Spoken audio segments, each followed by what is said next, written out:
Nanghiram lang ng ruler sa akin, naging girlfriend ko na? Paano nangyari yun? Kakagraduate lang namin magtotropa galing junior high at tatlo kaming parehas na kinuwang strand, ang ICT. First day namin yon as grade 11 sa EAC, pero sikat din siya sa tawag na EYAK. Sobrang daming estudyante doon, kaya di namin alam saan kami pupunta. Oy, saan ba ang room tayo? Oo nga pre, mamaya late na tayo, naghihintay ng mga chika babes ko. Oy, kilabutan ka naman sa sinasabi mo. Tignan nyo kaya yung reg form, may nakalagay dyan eh. Room number 5206. Saan ba yan? Nilibot-libot namin yung mga building pero sa dinami-dami ng pinuntahan namin, parang umikot lang kami hanggang sa may nakasalubong kaming teacher. Oh, anong ginagawa niyong tatlo sa oras ng klase? Naliligaw po kami, saan po ba pwede tumakas? De, joke lang. Masama yun, wag niyong gagawin yun ha. Saan po ba yung room 5206? Nadami po kasing mga building eh, para kaming nasa ABC. BGC yun. Ah, ibig sabihin yan, 5th building, 2nd floor at pang-6 na room. Pumunta na kami kung saang building yung tinuro sa amin at nakarating naman kami doon. As usual, isa kami sa mga boys at the back, pero di kami pasaway ah. Hello, good morning ICT students. As of now, may kasama kayong ABM students since wala pa silang room. And syempre, mag-umpisa muna tayo sa introduce yourself. Hello! Isa-isa na kaming nag-introduce at pagkatapos ng ilang mga estudyante, may isang nakakuha talaga ng atensyon ko. Itago na lang natin sa pangalang JK. Hello po, my name is JK. I'm 16 years old. Talent ko po ay sumayaw at marami po akong nasalihan ng mga contest sa dating school namin na nag-champion na. Ang favorite food ko po ay corned beef.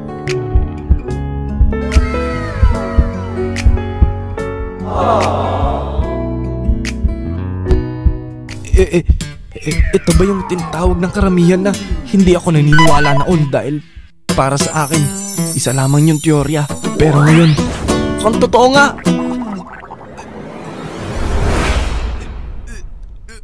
Ang love at first sight!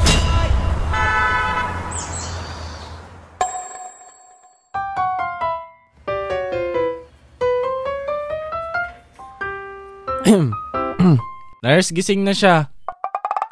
Yun lang po. At simula nun, buong araw na akong nagnanakaw ng pagtingin kay JK.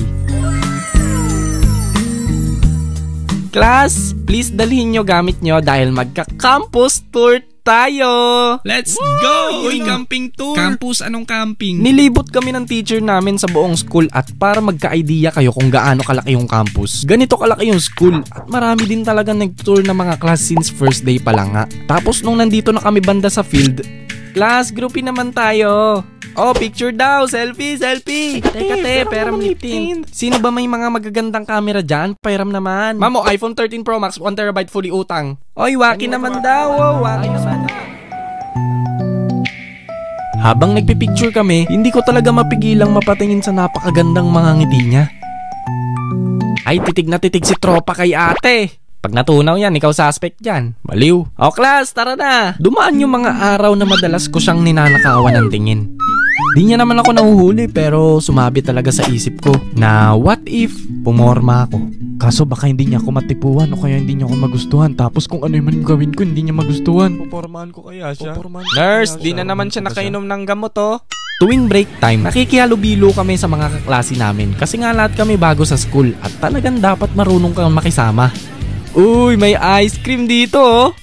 Oh, magkano? Ba't libre mo ako?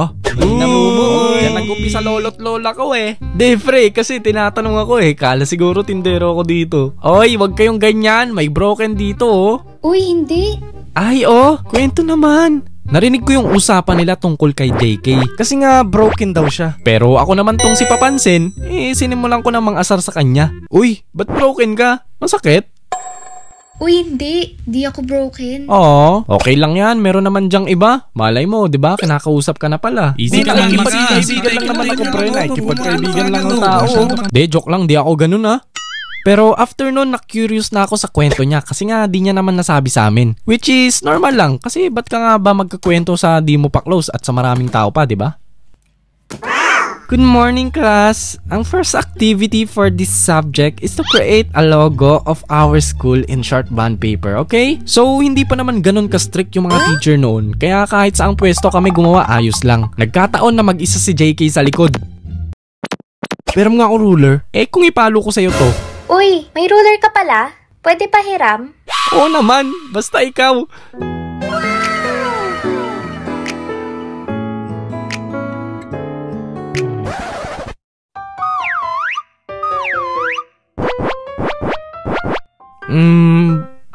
Ba't ka nga pala na broken?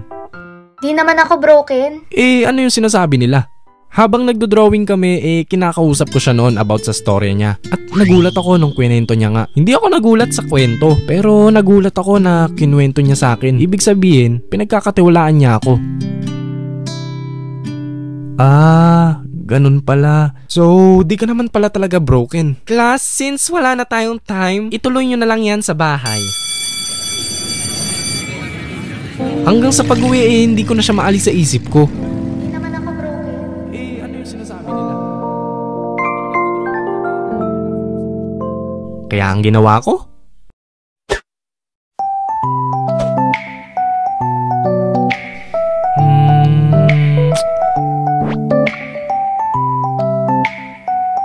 Yan, ganyan ka pag nangi-stalk di ba?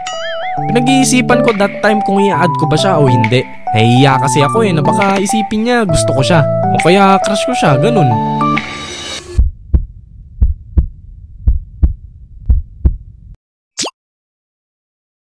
Okay, kinad ko siya! After ko siyang i-add, naghihintay ako buong weekend para ma-accept niya ako. Kaso nawalan ako ng pag-asa kasi Sunday na, hindi niya pa rin ako na-accept.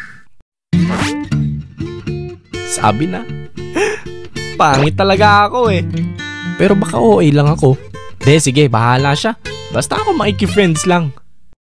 Makikipag-best friend. Potek, sabi na talaga pangit ako.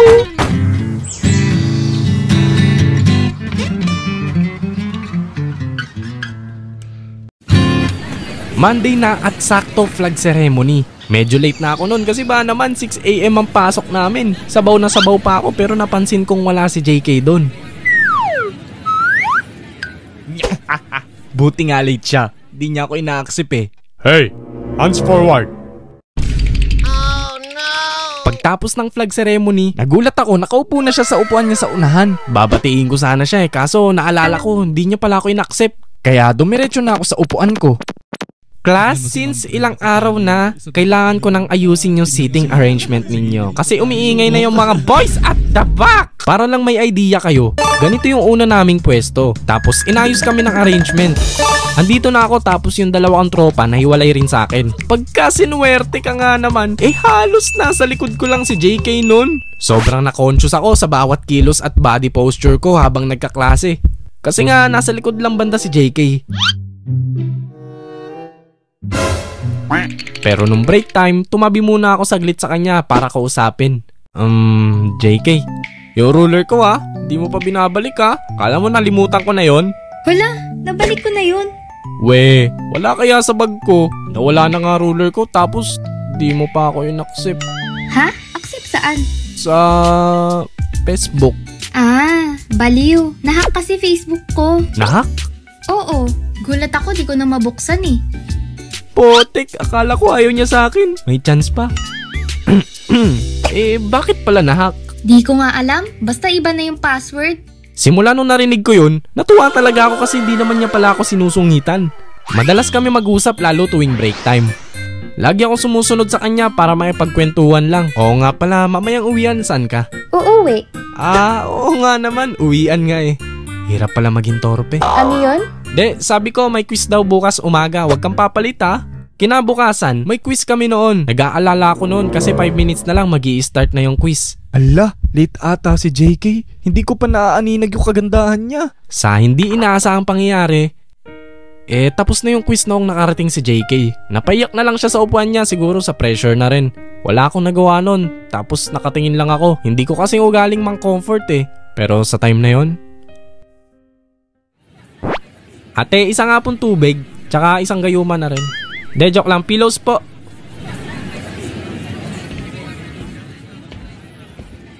JK oh, kain ka muna.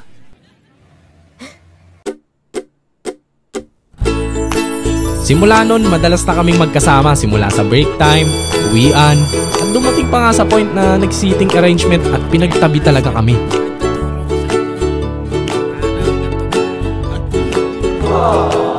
Dumaan ang sinag sa'yong ngiti, nakita ko ang dating lunas sa aking bawat higbi. Ang hanap ko'y natagpuan na, ayoko nang mawala, kasana di ka na mawala. Ayoko na, ayokong mag-isa. Muling nagkatagpo ang pusong labis ang tipo, na para bang hindi pinaglayo, at parang batang nakipaglaro. Matulin ang takbo ng oras, tanaw ko ang larawan, na kahit naabuti ng gabi, ang alaala ko sa'yo'y mananatili.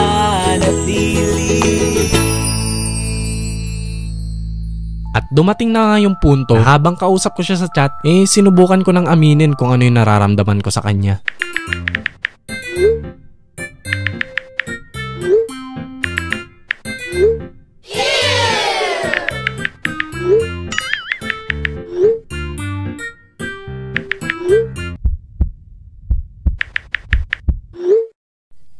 Bahala na. Kung ayaw niya sa akin, edi I'm okay, I'm fine. Tapos alam niyo yung sagot niya?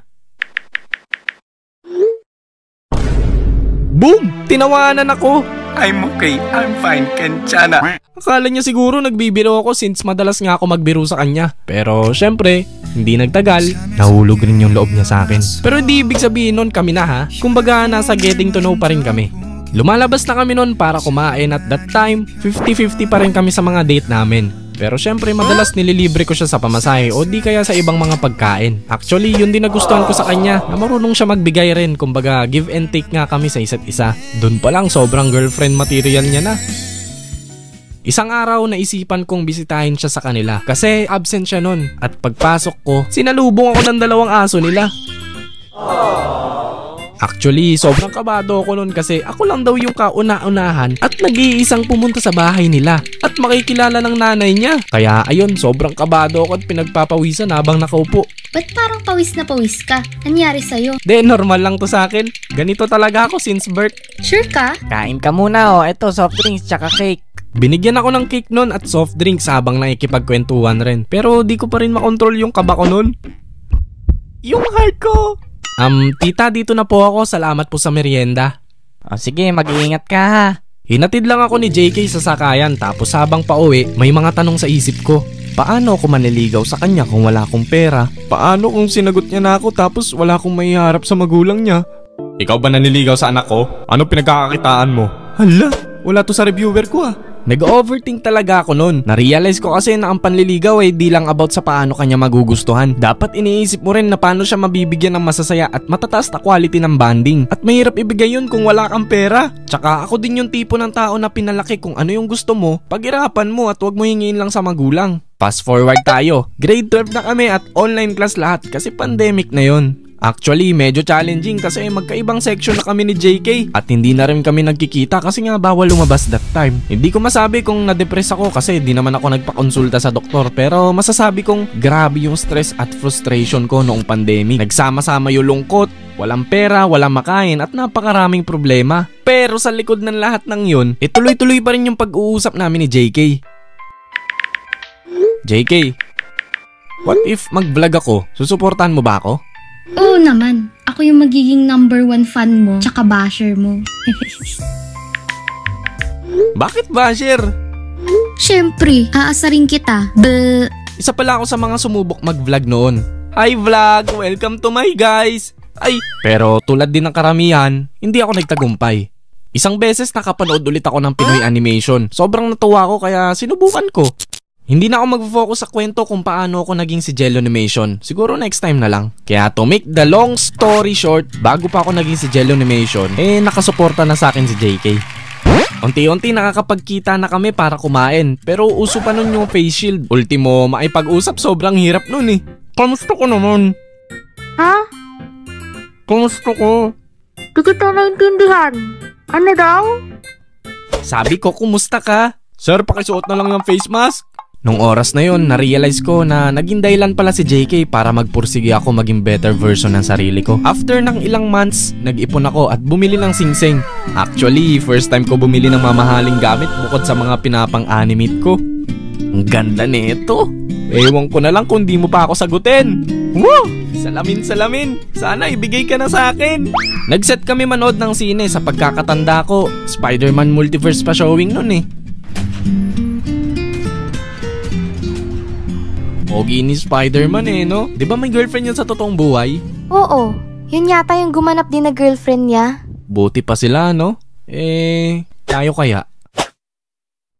Will you be my girlfriend?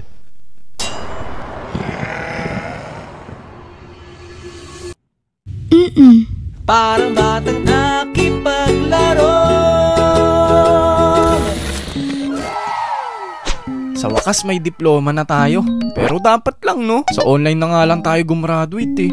Oo nga pala, JK, ano kukunin mong course? Ikaw muna, sabay tayo. O sige, 1, 2, 3. Multimedia Arts. Pagtungtong namin ng college, parehas kaming napag-enrollan na school pero magkaiba kami ng kinuha. Actually, wala naman kaming naging problema kahit magkaiba kami ng course kasi online class pa noong first year namin. Boring nga lang yung unang taon kasi a-attend ka lang ng klase. Hi class, sorry I'm late. Teka, kape muna tayo. Sir, baka mahigop nyo po kami ha.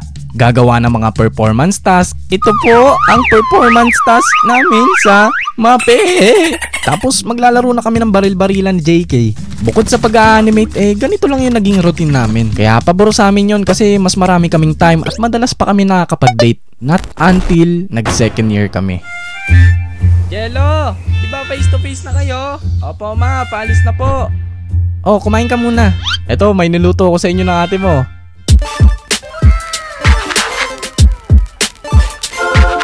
Ayos lang pa. Late na rin ako eh. E di bigyan na lang kita ng baon. Hindi na ma. Diba nga sabi ko, ako na bahala sa pag-aaral ko kasi kumikita naman ako sa animation eh. Basta mag-iingat ka ha. Opo ma, alis na ako. Excited na ako makita si JK eh. Ay mag-aral pala.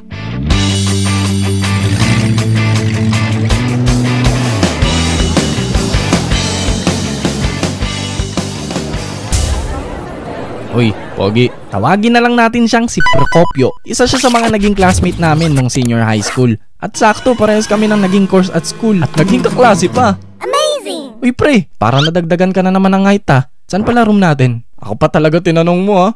Uy, baby mo oh.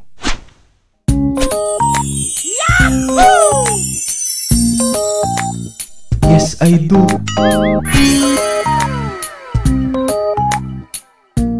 Ay ate ganda. Hello Kuyang Pogi. Grabe, ang aga-aga namubola ka na. Kala mo naman madadaan mo ko sa ganyan. Siya talaga yung nanguna. Sabay tayo mag-lunch mamaya ha. O sige, ano ba gusto mo? Ikaw ba ha? Bukod sa ikaw bahala at kahit saan. Sige, Jollibee. Shhh! Hindi tayo sponsor, bulong mo na lang sa akin. Jollibee. Nag-start na yung klase namin pareho at di na ganun ka-importante yung introduce yourself sa college. Yung iba, nagdi-discuss na pagkatapos nila i-orient yung klase namin sa subject. Class, please bring index card and 2x2 picture sa next meeting natin. Sir, ano pong size ng index card? 1/4 lang. 1/4 sir? Parang ikaw lang eh, no? Pagkatapos ng ibang subjects namin, nagkita-kita kami nung iba pa namin kaklase noong senior high school. Na doon rin nag-enroll pero iba yung course na kinuha. Ang mahal ng pagkain sa kantin dito eh, no? Bakit magkano? 60 na yung hotdog na malungkot. Tapos bawal pa magdala ng outside foods pagpapasok. Gawin nyo yung pinagbabawal na teknik. Tago nyo sa bag nyo. Ano pre? Musta kayo ni JK? Eto, maglalunch muna kami pre ha. Sige pre, ingat. Di mo kami hiyain. Eat well. Kumain lang kami sa Jollibee. Uy, baka naman. Isang manok lang kami ni JK, Jollibee oh. Ano, kumusta first day? Ayun, nagpakilala lang. Sino nagpakilala sa'yo? Saan galing ang salamin mo? Siyempre, nag-introduce yourself. Okay.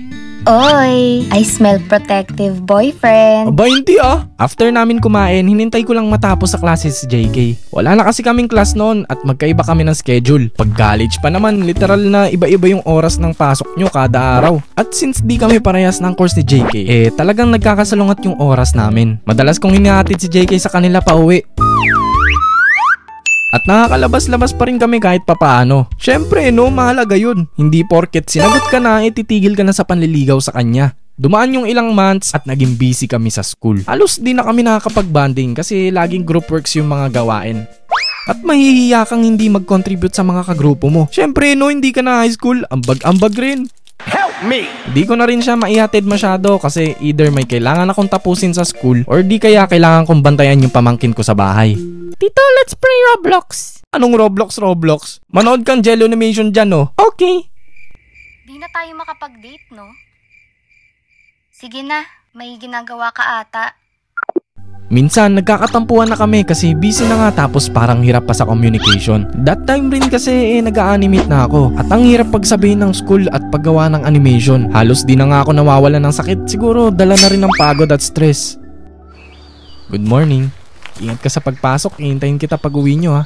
As usual, after ng class namin, naghintay ako ng 2 to 3 hours para masamahan ko si JK pa uwi since gabi na ngayon. Okay class, magpapaquiz ako. Halir! Pero sige, next time na lang. Kawawa naman yung naghihintay sa labas. Sino yun? Alam nyo yun? Uy, sino yun? Alam nyo yun? Wala, kaninong boyfriend yun? Sino yun? Hinintay mo pa talaga ako ah. Siyempre, gabi na eh. Tsaka nag-animate naman ako habang naghihintay. Anong oras na ba? Hala, mansari natin. Ala, nakakatawang isipin na hindi namin napapag-awayan kapag nalilimutan namin yung mansari namin. Siguro, epekto na rin yun ng 2 years na ligawan. May mga pagkakataon na nalilimutan na rin namin mag-update sa isa't isa. Lalo kapag palapit na yung finals. Si JK pa naman yung tipong pagkailangan niya talagang mag-review at mag-focus sa inaaral niya, hindi na talaga siya nakakakain. Palagi nga yun walang kain kapag mag-e-exam eh. Kaya ang ginagawa ko, labas ka sa room nyo, may bibigay lang ako. Good luck. Kainin mo yan ha.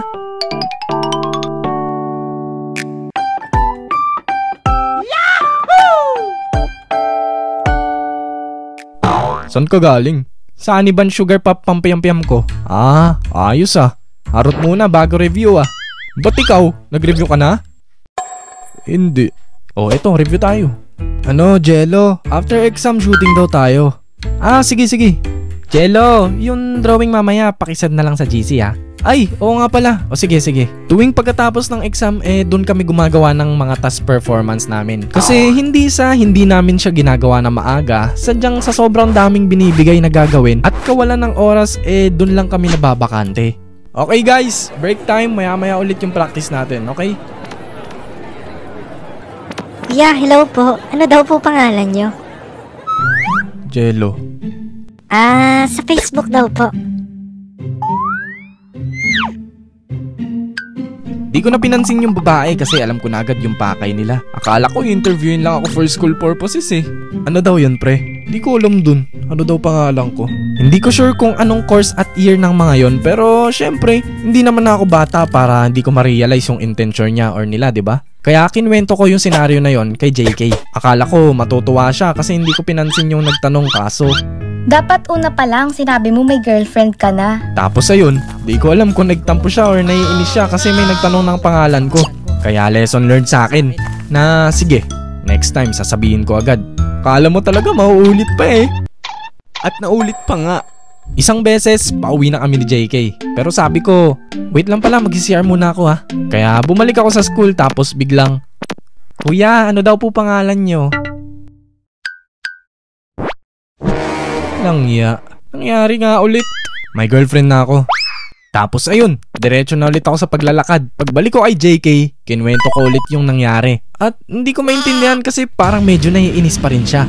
Siguro di naman talaga siya sa akin naiinis, kundi sa mga nagtanong. Sa mga ganitong sitwasyon dapat marunong ka magbigay ng assurance. At sa kabilang banda marunong umintindi. Para hindi na lumala yung unnecessary na away.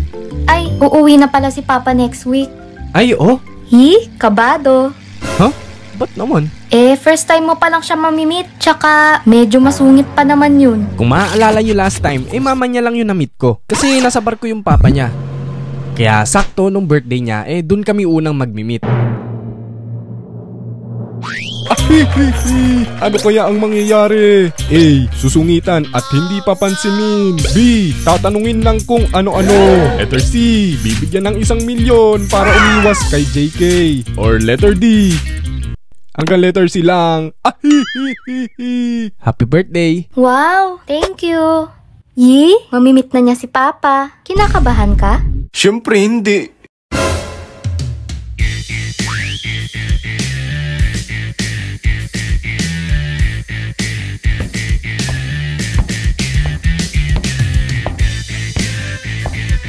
O tara, kain na tayo. Hindi ko in-expect talaga na sobrang welcoming naman pala ng papa ni JK. Tapos nung pauwi na ako, nagiinuman yung tatay niya at mga tito ni JK sa labas. Ito po yung boyfriend. Uwi ka na? Lika dito, tagay ka muna. Ay, hindi po ako nainom Anong salubas mo? Ano po? Ano kako yung salubas mo? Ano daw yung course at year mo? Multimedia arts po. Mag-4th year na. Sila ni Marcia, ha? Ano po? Galingan mo daw at mag-aral ng mabuti. Mag-ingat kapag uwi.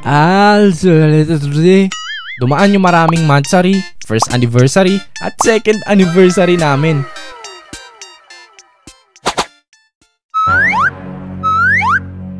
Sige po, kayo na muna. Di, sige, ikaw na. Hindi, kayo na po. Ikaw na, sige na. Ikaw na nga sabi. Ikaw na, habang mabait pa ako. Talagang tinetesting mo yung kabayitan ko Bakit? Masabait ako eh. Baka gusto mo ako magbayad niyang bibilin mo. Kung bilang kita ng pagkain good for 1 week.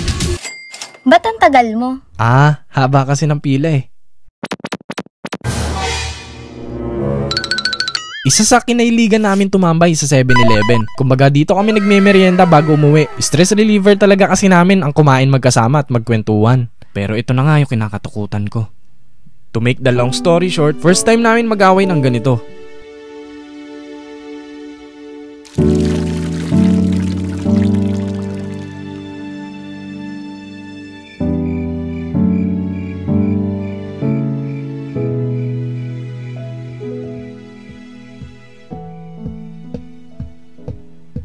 Ano pa bang gagawin? Di manunuyo. Pagdating ng Monday, abay pumasok siya na walang tulog kasi may tinapos siya overnight daw. Nasa channel niya yung rason kung bakit wala siyang tulog. Pero tinake ko na yung opportunity na yun para bumawi. Marunong kasi ako bumawi, kaya watch, look, and listen, and learn. Hinaram ko muna yung sasakyan ng ate ko. Oops, may lisensya na ako Tapos bumili ako ng pagkain at stuffed toy na malaki. Magustuhan ka kaya ni JK? Sa tingin mo, hindi alam ni JK na susunduin ko siya. Bumili rin muna ako ng kape para may drinks kami at inabangan ko siya sa labas ng school. Tapos ayun, nagulat siya, may gift ako sa kanya. Tapos sobrang happy niya kasi binilan ko pa siya ng pagkain kaya food trip siya habang bumabiyahe kami. Sweet mo Anong sweet? May bayad yan joke lang. Kiss lang bayad niyan.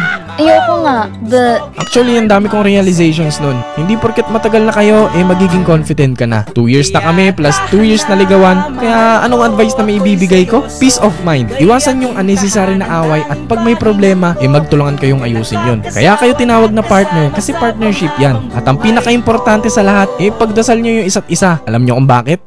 Kasi dun rin yan papunta. Kwento ka na lang kapag nangyari na. Kaya tahan na, mahal ko, ako'y seryoso. Muling nagkatagpo ang pusong labis ang tipo na para bang hindi